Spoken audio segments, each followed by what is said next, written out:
Hello students, hope you all are doing well. So today I am going to start the first chapter of class 12, that is accounting for partnership firm fundamentals. Okay students, सबसे पहले क्या है कि कोई भी चीज़ exist कर रहा है भाई तो उसकी ज़रूरत है, ठीक है। कोई चीज़ की ज़रूरत पड़ती है तभी वो चीज़ आती है। तो हमारा पार्टनरशिप का ज़रूरत क्यों पड़ा, तो वो चीज़ जानने के लिए आपको सोल प्रोप्राइटरशिप जो कि क्लास 11th में आप लोगों ने पढ़ा था, तो वो आप लोग जानते हैं उसके बारे में। तो यहाँ पे थोड़ा सा मैं रिकॉल कर देना चाहूँगी कि पार्टनरशिप को लाने का मकसद क्या था। तो सोल प्रोप्राइटरशिप्स के कुछ ड्रॉबैक्स थे, जैसे कि क्या, वहाँ पे वन मैन का कैपिटल का इन्वेस्टमेंट होता था। फिर स्किल्स की बात की जाए तो एक ही पर्सन का स्किल्स ऐड ऑन होता था। उसके बाद जो भी कैपिटल बिजनेस को मैनेज करना है, कंट्रोल करना है, सारे अफेयर्स को मैनेज करना है, वो सिंगल पर्सन्स के द्वारा किया जाता है। उसी चीज़ को हम लोग तो सोल प्रोप्राइटरशिप बोलते हैं कि सारा करता धरता एक ही पर्सन होता है बिजनेस का। उस चीज़ को ही हम लोग सोल प्रोप्राइटरशिप पढ़े थे। लेकिन ये सब चीज़ से ओवरकम करने के लिए हमारे पास क्या आया, पार्टनरशिप फर्म आया, जिसके थ्रू क्या हो गया, ये सारे ड्रॉबैक्स एडवांटेज बदल गए। जस्ट लाइक क्या, जो भी कैपिटल का इशू था वो सॉल्व हो गया, स्किल का इशू था वो सॉल्व हो गया, कंट्रोलिंग का इशू था वो सॉल्व हो गया, डिसीजन लेने का इशू था वो सॉल्व हो गया, मैनेजमेंट करने का इशू था वो सॉल्व हो गया। ये सारे प्रॉब्लम्स एडवांटेज बन गए पार्टनरशिप फर्म का, इसलिए हमारे यहाँ पार्टनरशिप फर्म आया, ठीक है। लैबिलिटी जो कि एक लिमिटेड था सोल प्रोप्राइटरशिप्स में, लेकिन यहाँ पे इस चीज़ से हम लोग ओवरकम कर पाए कि 2-3% भी अगर मिल जाते हैं तो लैबिलिटी क्या हो जाएगी, वो डिस्ट्रीब्यूट हो जाएगी। तो अकॉर्डिंगली ये सारा कुछ एडवांटेज बन गया। Drawback of sole proprietorship becomes advantage of partnership firm, ठीक है। अब हम लोग जान गए कि पार्टनरशिप फर्म आया क्यों। नाउ भी हम लोग चलते हैं कि इसके डेफिनेशन क्या होगा, मीनिंग क्या है। तो पार्टनरशिप को डिफाइन किया गया है under section 4 of Indian partnership act 1932 के तहत कि partnership is the relationship between the person who have agreed to share the profit carried by all और any one of them acting for all. It means क्या हुआ, इसका मतलब यहाँ पे हम दो चीज़ कवर कर लेते हैं। एक तो पहला कि इसका मीनिंग क्या है, दूसरा कैरेक्टरिस्टिक्स नेचर क्या होता है पार्टनरशिप का। ये दोनों इस डेफिनेशंस के थ्रू हम लोग कवर कर लेंगे, इससे हमारा क्वेश्चंस भी अराइज किया जाता है एग्जाम में। तो सबसे पहले क्या है कि पार्टनरशिप का होने के लिए किसी 2 पर्सन का होना ज़रूरी है। अगर कोई एक पर्सन कहता है कि मैं पार्टनरशिप कर रहा हूँ, डेट इज रॉन्ग। अगर आप एक पर्सन और बिजनेस चला रहे हो, इट मीन्स कि वो सोल प्रोप्राइटरशिप हुआ। क्लियर। तो 2 पर्सन के लिए होना ज़रूरी है पार्टनरशिप फॉर्म करने के लिए। क्लियर। तो पार्टनरशिप करने के लिए किसी 2 पर्सन का होना ज़रूरी है। मैक्सिमम नंबर्स का कोई भी लिमिट पार्टनरशिप में नहीं दिया गया है, ठीक है।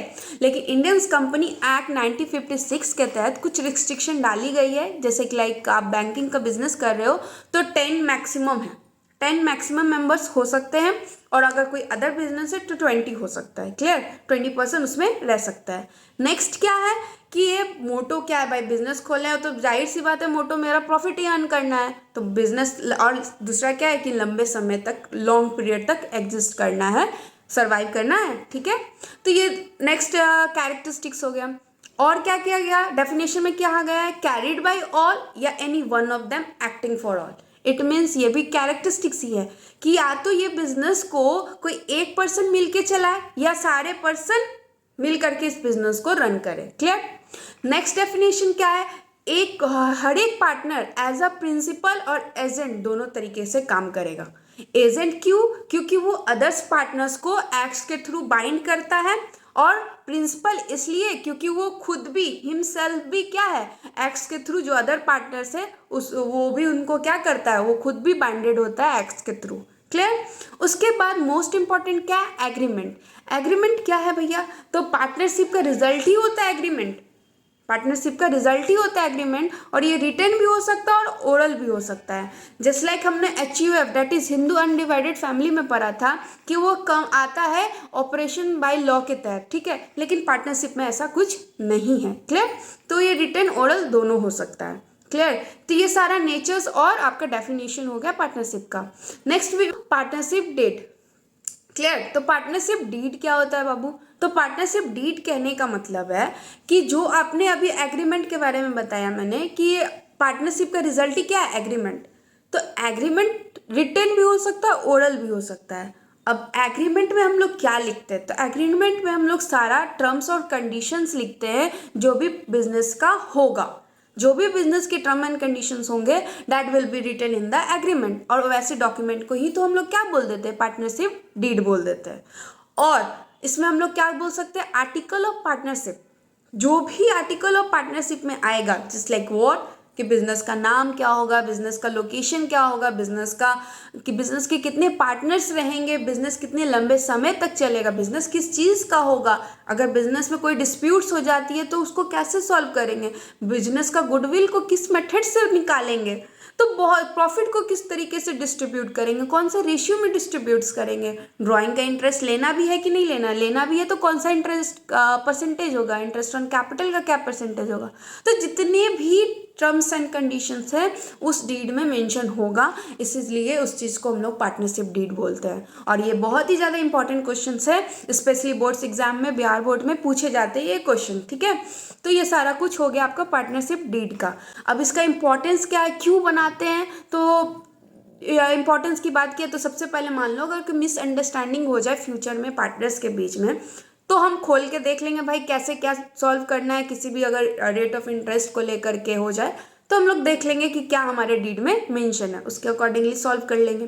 कोई डिस्प्यूट्स, लड़ाइयाँ हो जाए तो उसको सॉल्व करने में मदद करता है। और साथ ही साथ यहाँ पे सारे पार्टनर्स की लायबिलिटी, रिस्पॉन्सिबिलिटी, सारा जो भी उसके रिलेटेड जो भी उसका होगा सब कुछ उस डीड में मेंशन होगा। ड्यूटीज, राइट जो भी पार्टनर्स का है सारा कुछ मेंशन होगा, तो कोई भी लड़ाई मिसअंडरस्टैंडिंग होने का सवाल ही पैदा नहीं होता है, ठीक है। नेक्स्ट क्या है भाई?